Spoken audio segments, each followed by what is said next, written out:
there? Show yourself! Oh, it's you. Don't sneak up behind me next time. Lucky for you, I wasn't armed.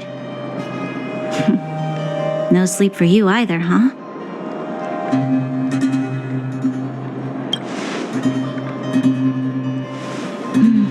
I understand.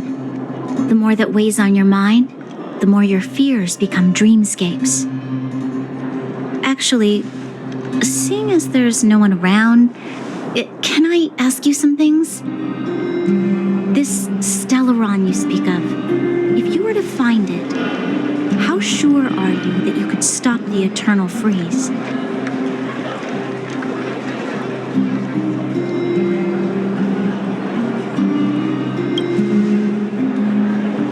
I see.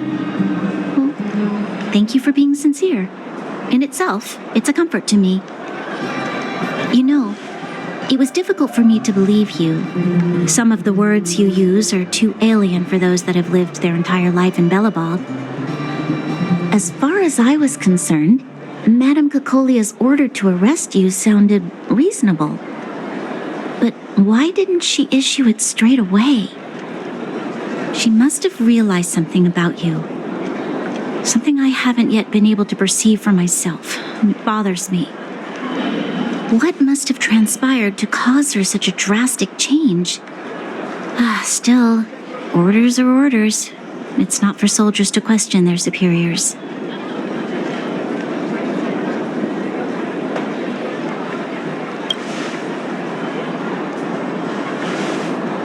I don't need you to absolve me. The truth is, I didn't have every confidence that I was doing the right thing. But the sense of duty to carry out an order is bound to prevail with me. In the past, overworld soldiers on the front line would lose their lives in droves. And yet, the Fragmentum's advance would remain unaffected. Nevertheless, that was her reason for deploying all the Silvermane guards to the front line. The transport line for supplies in Geomera remained open, but the passage between the surface and the underground ceased. I approved of that decision. I never thought that the underworld would sink into such ruin without the Silvermane guards. Perhaps Mother was wrong. But how can I change her mind? I've tried, but she won't listen. I don't know how to get through to her.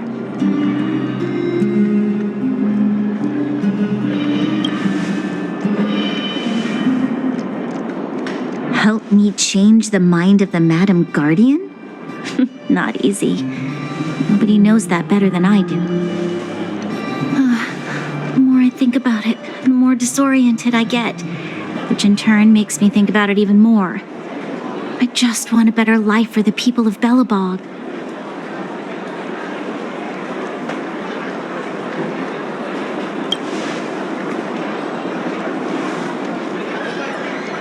Maybe you're right.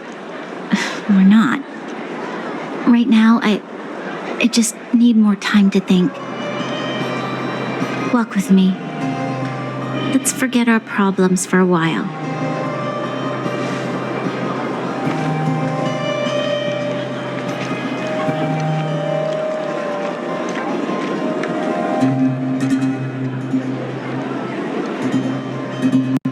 I can't remember the last time I went for a walk like this. I never thought I'd take one through such a strange place, with someone I'd only just gotten to know.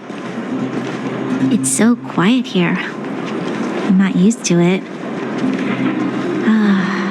The quieter things are around you, the louder. I'm surprised the vagrants in the Great Mine go after the mining teams. They must be desperate.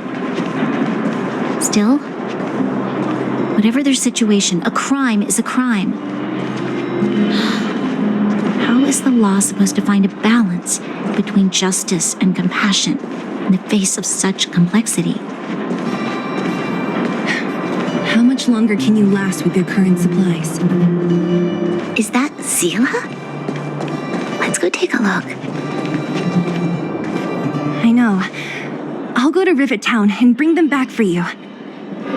It's too dangerous to go alone. Get Oleg to send someone with you. The rest of Wildfire has barely gotten any sleep the last few days. They should rest. They'd only be holding their eyelids open and slowing me down. Besides, didn't you say some of the miners were gravely injured? Lives are on the line.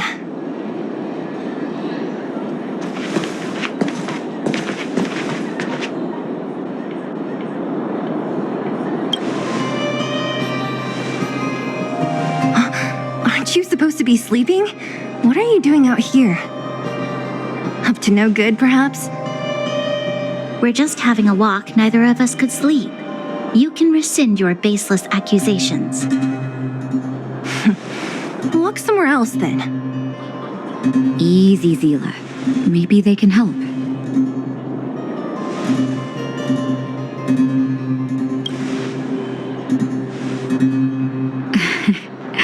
I'm grateful. Here's the situation. The clinic is packed full of people injured in the mines incident. Since you helped us resolve things, Zila and I have been busy caring for them. As you know, the underground is lacking resources to begin with. Add on the sudden nature of the incident, and it's no surprise that the clinic is almost out of medical supplies. We need to acquire more, somehow.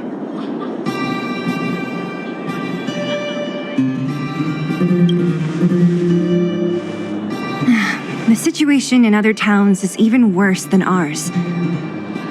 As the fragmentum spreads underground, more monsters go roaming around, causing trouble for all the towns. That means more vagrants in the mines. The town's resources have been swallowed up by the fragmentum. To get anything now, people have to risk their lives. Easy now, Zila. Anger isn't good for one's health. Zila and I actually aren't from here. We both come from an industrial town to the north. A few years ago, the fragmentum began to seep into the town center. I used to manage an orphanage and clinic there. But after the fragmentum corroded the area, I had no choice but to move here to Boulder Town. After all, I have to survive myself if I want to save more people. Go to a corroded town to collect some useful resources? I'm in.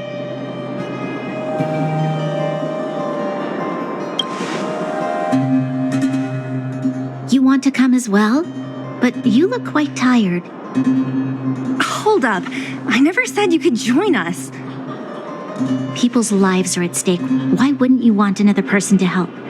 Besides, I have some experience with the fragmentums. I'm sure I will be of use. Well, just don't slow me down. Zila's lack of outright rejection means she approves of you. With you all accompanying her, my mind will be more at ease. Come, let me give you a list of materials we need.